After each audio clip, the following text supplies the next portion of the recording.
आज input kit पर और मॉड्यूल के मॉसफेट पर कितने वोल्टेज होते हैं आज मैं आपको सर्टिफाइड करूंगा। ये डबल चैनल का सेट है। पिछली वीडियो में मैंने इसका विस्तार तो बतलाया था, किस तरह का शॉर्ट सर्किट था तो प्रॉब्लम हो रहा था और किस तरह से आप इस सेट को बनाएंगे तो मैंने इसका डिटेल्स बताया था। आज मैं इस बोर्ड में आपको वोल्टेज नापने का तरीका बताऊंगा, कितना वोल्टेज कहां पर मिलते हैं ताकि आपको फॉल्ट बनाने में सुविधा हो। तो ये सेट आप देख रहे हैं, मैं आपको सेट को ही दिखा रहा हूं। तो चलिए वीडियो को आगे बढ़ाते हैं। तो थोड़ा बहुत फिर से हम इसमें डिटेल्स आपको दिखला देते हैं।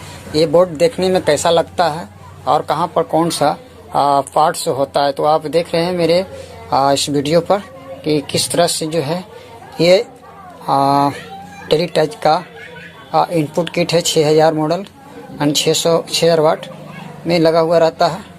तो देखिए इसमें कौन सा ट्रांजिस्टर कहाँ लगा रहता है। ये आप जो देख रहे हैं फर्स्ट इधर आपका है ना, तो 1943 लगा हुआ होता है। और इधर आप देख रहे हैं सेकंड वाला में ये आपका 5200 है। और ये जो यहाँ दोनों जो ट्रांजिस्टर है सेम जो है छोटा टाइप का है। ये दोनों एक ही रहता है, जिसका नंबर होता है जो है आपका 2SA 106B, ठीक है। और एक यहाँ पर है जो लगा हुआ रहता है, पिछले वीडियो में भी इसका डिटेल्स ने बताया था। और यहाँ पर जो लगा हुआ ट्रांजिस्टर आपका 2SA 2336B होता है। तो इस तरह से जो है ट्रांजिस्टर का इसमें नाम है और नंबर है। और इस तरह से कुछ पार्ट्स वगैरह भी है, रेजिस्टेंस वगैरह दिखला रहे हैं हम आपको। तो जैसे कभी कभी जल जाने के बाद थोड़ा सा दिक्कत होता है, तो हम कोशिश करते हैं कि आपको इस समस्या का निदान हमेशा हमारा वीडियो में मिलता रहे, ताकि कोई भी वीडियो आप देखें तो इनपुट किट से संबंधित आपका जो है कहाँ पर कौन सा रेजिस्टेंस रहता है। जल जाने के बाद रेजिस्टेंस का वैल्यू हम नहीं पकड़ पाते हैं, काफ़ी दिक्कत होता है। तो हम कोशिश करते हैं कि आपको इस तरह से जो है बोर्ड को आपके सामने हम दिखला दें। अब इसमें हम वोल्टेज को हम रीडिंग करके देखेंगे कि कहाँ पर कितना वोल्टेज बताता है। तो देखिए ये आपका बोर्ड जो हम इस तरह से पलटा, तो देखिए ध्यान रखिएगा इधर 5200 है, अब इधर 1943 है। अब इसको हम पलटेंगे और इसी पर वोल्टेज को रीडिंग करके दिखलाएंगे कि कितना कितना क्या है, ठीक है। तो इस तरह से हम वोल्टेज को रीड करेंगे और आपको हम दिखाएंगे कितना पर कहाँ पर कितना वोल्टेज आपको प्राप्त होता है, ठीक है। तो चलिए अब हम वोल्टेज को नाप करके आपको हम बताएंगे कहाँ पर कितना वोल्टेज डीसी प्राप्त होते हैं। तो देखिए ये इनपुट किट आपका जो है इस पर हम वोल्टेज नापते हैं। सबसे पहले आपका देखिए यहाँ पर लगा हुआ 1943, तो 1943 का है ना ये, और इधर लगा हुआ 5200। अब इस पर हम वोल्टेज नाप करके देखेंगे। फिर यहाँ पर देखिए आपका लगा हुआ है ना 2SA 106 है ना 1006B सॉरी है ना, और यहाँ पर 2SA 2336B लगा हुआ है। तो इस मुख्य प्रकार से ये जो है इसी ट्रांजिस्टर पर वोल्टेज को नापा जाता। और यहाँ पर आपको हम ये सीरियली नंबर से जो हमने देखा रखा 1 2 3 4 5 6 7 8 इस पर वोल्टेज को आपको नाप लेना। इतना जगह पर आप वोल्टेज जो नापेंगे तो आपको ये अनुभव हो जाएगा कि सेट में मेरा प्रॉब्लम है या नहीं है। अगर ये कंडीशन चालू है तो कितना वोल्टेज मिलेगा। तो अभी फिलहाल आपका जो हम कंडीशन चालू सिस्टम में ये वोल्टेज को रीडिंग करके दिखला रहे हैं। तो चलिए देखिए यहाँ पर कितना वोल्टेज प्राप्त होता है। ये देखिए आपका पिन यहाँ पर है, देखिए यहाँ पर तो हम चेक किया आपका 48 वोल्ट लमसम 50 वोल्ट का सेट होता है। लेकिन यहाँ पर आपका वोल्टेज 78 80 78 76 बताते रहेगा। अब मेन सप्लाई पॉजिटिव यहाँ पर ज्यादा बताने का कारण क्या होता है ना कि आपका कंडेंसर चार्ज हो जाता है। तो घबराने की बात नहीं है। आपका ये मान के चलते 48 वोल्ट का सेट है, लेकिन कंडेंसर चार्ज होने की वजह से है ना यहाँ पर वोल्टेज आपका जो है ज्यादा मिलेगा। तो लमसम 78 वोल्ट मिल रहा है ना। मान के लिए सेट आपका जो है लमसम 50 वोल्ट आउटपुट करता है और यहाँ पर कंडेंसर चार्ज होने की वजह से यहाँ पर वोल्टेज इतना आपको बताएगा।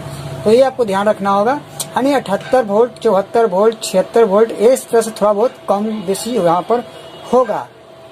मिनिमम आपको चाहिए कि 75 वोल्ट कम से कम मिलना चाहिए, तब आप समझिए कि मेरा कंडेंसर सेटिस्फाइड वहाँ चार्जेबल काम कर रहा है। अगर इस तरह से आपका कंडेंसर चार्जेबल नहीं रहेगा तो वोल्टेज यहाँ पर कम बताएगा। अब आ जाइए पिन नंबर 2 पर। पिन नंबर 2 पर आप देख रहे हैं कि लमसम 0.5 वोल्ट है ना। नंबर 3 पर 0 वोल्ट, नंबर 4 पर 0 वोल्ट, नंबर 5 पर 0 वोल्ट, नंबर 6 पर -1 वोल्ट यानी 0.1 वोल्ट, 7 पर -0.0 वोल्ट, 8 पर माइनस यानी कुछ ही वोल्टेज नहीं बतला रहा है। ठीक है, अब आपको ये देखना है कि इस तरह से जब वोल्टेज हमने रीड कर लिया कि यहाँ पर कितना वोल्टेज, फिर एक बार हम सर्टिफाइड कर दूँ आपको।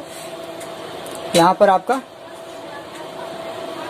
है ना ये वोल्टेज बतला रहा है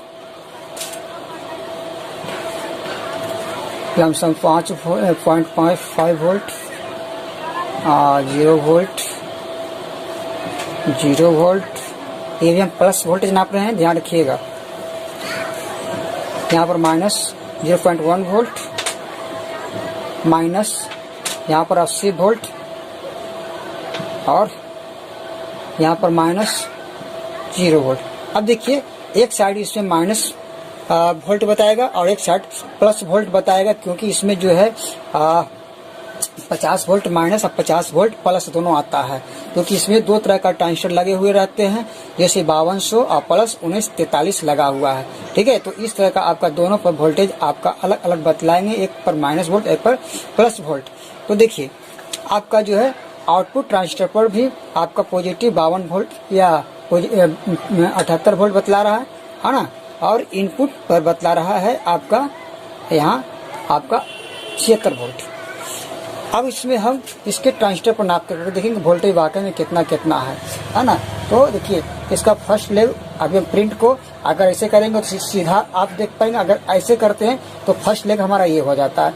तो फर्स्ट पर कितना बतला रहा है वोल्टेज आपका है ना, 5200 का ट्रांजिस्टर का जो है ना 0.5 वोल्ट, और ये आपका सेकंड पर है ना सब 79.4 वोल्ट 5 वोल्ट, ये थोड़ा सा चेंज होते रहता है, और इस पर आपका 0.1 वोल्ट यानी 1.1 वोल्ट। ठीक है, इतना से बतलाएगा। अब इधर देखिए हम ट्रांजिस्टर को अगर इसको देखते हैं तो हमारा ट्रांजिस्टर इस बाहर से लगा हुआ है, तो हमारा जो है ये हमारा जो है से अब जो है हम यहाँ इधर 1943 पे वोल्टेज को नापेंगे। तो इसमें देखिए ट्रांजिस्टर लगा हुआ बाहर से है ना, बाहर से लगा हुआ है इसमें, और उसमें था अंदर से, तो उल्टा गिनती हम गिनती करते अभी बाहर से लगा हुआ है। तो अगर हम सामने से अगर ऐसे देखते हैं तो हमारा जो है सामने से देखने का मतलब हो गया, ये देखिए सामने से अगर हम देखते हैं तो इधर ये हमारा पोर्शन सामने हो गया, तो फर्स्ट हमारा किधर हो गया, ये साइड हो गया है ना, 1 2 3। अब उधर से हम गिनती करेंगे है ना, तो यहाँ देखिए 1 नंबर पर बतला रहा है कितना वोल्टेज, तो देखिए यहाँ 1 पर बतला रहा है हमारा है ना -0.7 वोल्ट है ना, -0.7 वोल्ट, और बीच वाले पर कितना बतला रहा है ये देखेंगे -81 वोल्ट लगभग। ठीक है, और तीसरा लेग पर बतला रहा है आपका -0.1 वोल्ट।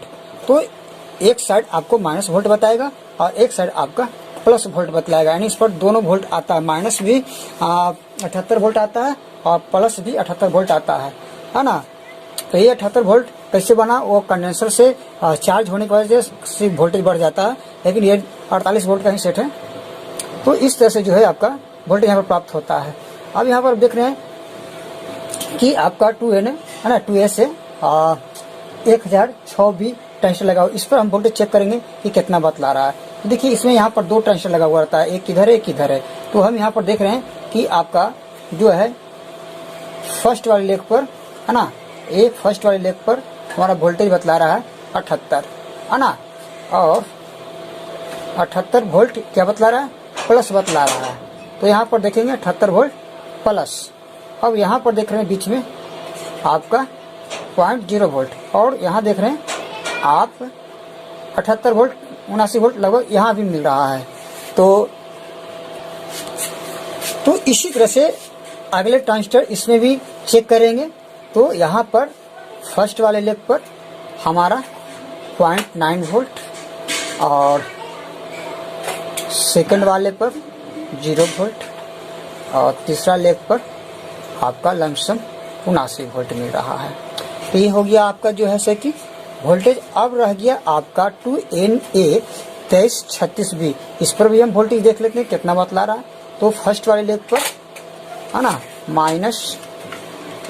फर्स्ट वाले लेग पर कितना बतलाएगा, है ना, -80 वोल्ट के लगभग, ठीक है।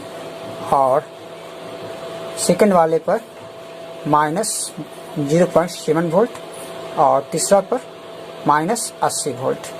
तो इस तरह से हम मेन ट्रांजिस्टर पर वोल्टेज को हम नाप करके पकड़ सकते हैं। अगर इतना आप वोल्टेज नाप लिए तो समझिए कि आपका इनपुट गेटवे फंक्शन का कोई प्रॉब्लम नहीं है, कोई पार्ट्स का प्रॉब्लम नहीं है। अगर अदर है तो छोटा मोटा रेजिस्टेंस वगैरह का भी हो सकता है, तो माइनर होगा। इस तरह से हम जो वोल्टेज को हम चेक कर पाते हैं। अब रह गया कि इसके मॉड्यूल पर चेक करने का, तो मॉड्यूल पर चेक करने का भी तरीका, जितना वोल्टेज आपका 1943 के तीनों लेग पर बताएगा उसी तरह से मॉड्यूल के 1943 पर भी बताना चाहिए। और जितना वोल्टेज यहाँ पर आपका 5200, है ना, वोल्टेज तीनों लेग पर बतला, उतना ही 5200 के ट्रांजिस्टर के लेग पर मॉड्यूल में भी बताना चाहिए। अगर इस तरह का प्रॉब्लम अगर आपका रहेगा तो वोल्टेज नहीं बताएगा। तो ये आपको समझना जरूरी है कि हम किस तरह से पकड़े। तो अब इस तरह का वोल्टेज नाप लेने के बाद आपका समझ में आ जाएगा कि हम इस सेट को किस तरह से बना सकते हैं। तो इसमें अब देखिए, जितना हमको प्रैक्टिकली नॉलेज था मैंने वोल्टेज आपको समझा दिया है। बाकी विस्तार पूर्वक से अगर आप वोल्टेज को नापते हैं अपने तरीके से तो आपको जो है कुछ और भी